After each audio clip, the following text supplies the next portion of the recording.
All right, everybody. Welcome to episode 105 in Psycho's Platters. That's right. I hope everybody has had themselves a great couple weeks of life in general and a great digging. We're going to try this again.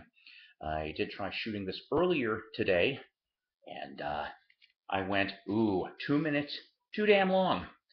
YouTube's police still have me on a time limit, even though my 6 months are over in YouTube jail. You bastards. All right. Anyways, guys, good to see you all. My Chicago trip went incredibly well. Basically, I ended up getting to not only pick up 80% of my vinyl that I had stored at various friends' houses, uh, Kathy, Kathy and Scott, for that matter, pretty much, and got a little bits of stuff from Tim too, from Tim Smith, and got to go to a couple record stores, but mostly thrift shops. So I want to go off, and this is going to be a 45 episode, okay? All 45s here. Um, Most of these ones here range from 10 cents to 50 cents that I paid for. Um, let's get this started here. This one here, right on Cardinal, Precious Peace of Mind from Jimmy Driftwood. Jimmy Driftwood was born in 1907 and died in 1988. He was a folk singer-songwriter who recorded, let's see, how do I explain it? Many tunes and wrote many tunes. Over 600, I think, no, 600 of his songs ended up landing on people's records and albums and stuff like that. In 1959 was his first bit of prominence when Johnny Horton sang his Battle of New Orleans. He also is the writer of the classic song Tennessee Stud. This one here I was pretty happy about. Doug Fields has this too, it turns out. My first Rama Records. It is El Boy with the Ralph Seho Calypso Singers from 1957. Rama was mainly known as a doo-wop label, mainly known for having people like the Crows and then their song G, the Harp Tones, I want to say the Heartbeats, and a few other ones. I'm really proud to have that one anyway in my collection here. From 1959, a girl pop singer from New Jersey, Kathy Linden, doing Goodbye Jimmy Goodbye on the Felstead label. From 1960, their only hit, and they're only 45 too, the Fenderman Mule Skinner Blues. Why were they called the Fendermen out of Minnesota, you ask? Because they played Fenders. That's why they played Fender guitars. The pop duo, the rockabilly duo, did. This one I thought was cool too, from 1962-63, if I remember correctly. I've never seen a Carole King on Dimension. This one here, if it might as well be September. Yeah, well, September's coming up next month. Okay, this one here is the last one. These are all flea market finds. A Walking Miracle from September 1963 from the band The Essex. If that name doesn't sound familiar to you, on Oldies Radio, their first hit, Better Said Than Done, from early 1963, was their big hit. Everyone in that band was a Marine. They were part of the military. Even the girl singer too. Band stuck around. They were on Roulette. Uh, the funny part about it is there's Morris Levy co-writes. Gee, no surprise there, right? Considering he owned the label. But the band pretty much collapsed in mid-1966 after one of the members was killed in New York City in an attempted mugging on him. That's too bad on that bit. But like I said, go try to find him. It's really cool. Next one's up here. I was at a half-price books outlet in Rockford, Illinois. They had two big stacks of 45s, said 25 cents a piece or 10 for a buck. Well, you know damn well I'm going to go for 10 if I can get away with it, especially when they're very clean copies like this Kisses Hard Luck Woman and Mr. Speed. Oh yeah, beautiful condition. And I got a cleaner copy of The Monkees, A Little Bit Me, A Little Bit You, and A Girl I Knew Somewhere on Cold Gems. Nice. I've always liked getting better copies of these. How about from late 71, 72, on the Sunlight record label, Roll On from the New Colony 6. That is about getting towards the end of the original New Colony Six's tenure. If I remember correctly, there's only one or two original members left by this point. Anytime I can come across Jack Scott 45's in really decent shape, it'll work for me. How about on top rank, Baby Baby? That's right. Like I said, all of these 10 cents. I'm looking for this album. I cannot seem to find Hard Ride in decent shape from the 1910 Fruit Gum Company, but until then, I have the 45 of what they call the Train, even though it's got markings on it. Still, I'm glad to have it. It's a cool song. Go listen to it on YouTube if you haven't before. Listen to the song. Another NC6, Can't You See Me Cry, on Mercury from their pop days. Let's say 68, 69, I think that is. Also from that time period, Ohio Express's Mercy. I always love this song too. This one I thought was a little odd. This one here says, presented by Fresca by your Coca-Cola bottler. It's a Trini Lopez EP. Very odd. I'm assuming it came with a picture sleeve. I wish I could find that. Mid-70s Hall & Oates, RCA promo. Camellia, I hope I'm pronouncing that right.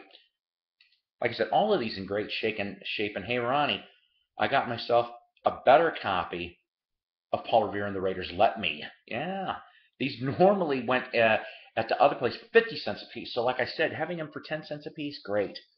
Tim Smith went off and gave me something before I left. He knows how much of an Ozark Mountain Daredevil fan I am. I have never seen this before. This is from 1975 on A&M Records. It's an Evatone Flexi. And I'm assuming it came with the album because I'm not going to read this to you, but on the back there's a nice little letter. I think this is the letter that was typed to the owners of A&M, okay? And basically as to why they felt that this little 3-song EP needed to be included in the forthcoming Ozark Mountain Daredevil album. And so, like I said, I've never seen this, and I don't know what album in 1975 this would have been in. If anybody knows, drop it in the comment box. That'd be pretty nice. The last two 45s that I snagged on this trip were pretty cool, I thought. I found Chicago's Free on an orange Columbia. It is a Canadian press, and I thought it was kind of amusing that it says a stereo boxed on the label. I'm like, why the hell in 1970 would you have stereo in the box? Beautiful shape on this. And lastly, you know what, Ronnie Dark? I know that you like garage rock, just like anybody else out there in the BC. This one was really, really cool. What My Baby Wants from the Morlocks on Decca. Now, I tried to do a little history on all of the Morlock thing, and I have to thank GarageHangover.com.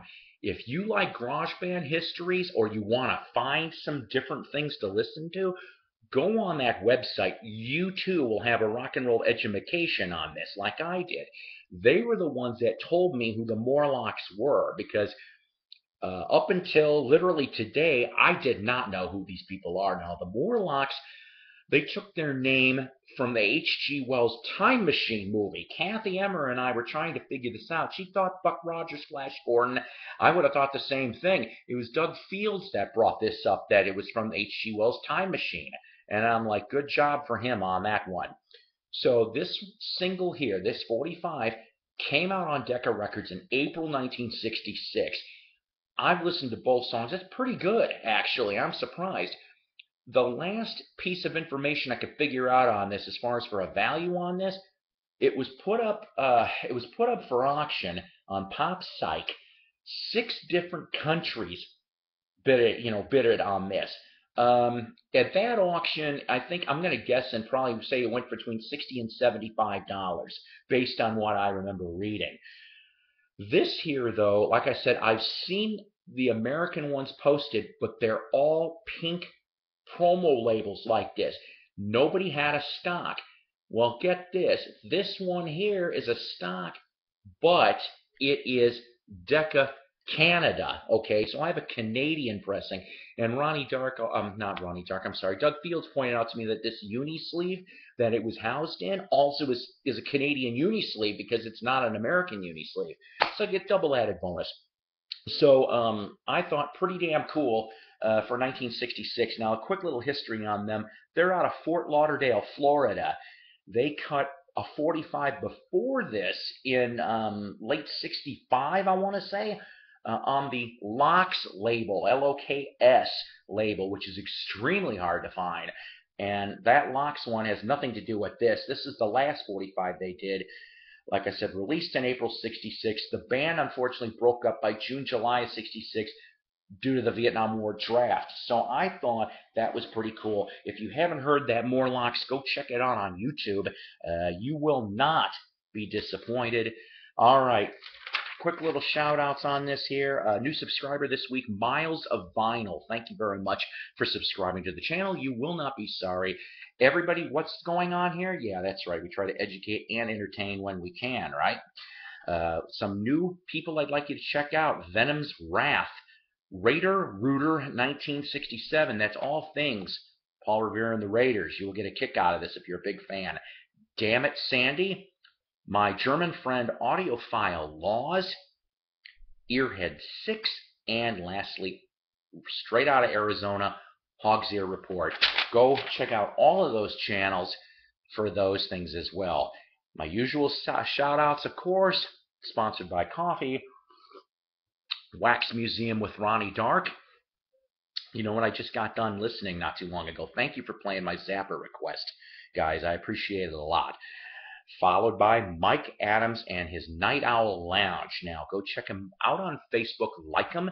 Go listen 6 to 9 p.m. Central Standard for Wax and 9 to 10 Central Standard for Night Owl. Now, there is some new shows coming up like Roscoe's Attic.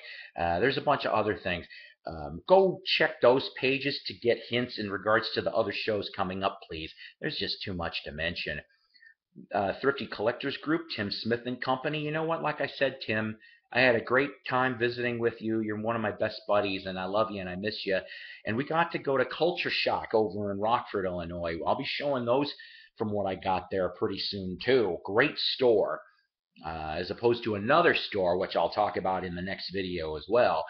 Let's see here. Shindig, the best damn English music magazine that exists on the planet, at least in my eyes. Record Collector comes in pretty close, too. I'm not going to lie. Let's see. Fleetwood Mac's on the cover this week, or this month, excuse me. If I remember correctly, it is the Jeremy Spencer, Danny Kerwin years. I haven't had a chance to see it yet because they still have the dead one there. And then lastly, YouTube Vinyl Community. Without you, I wouldn't be able to do these videos, guys. So, till next time, take care, God bless, rock on, and you know what? Just pass the word around about this. We love you. Take care.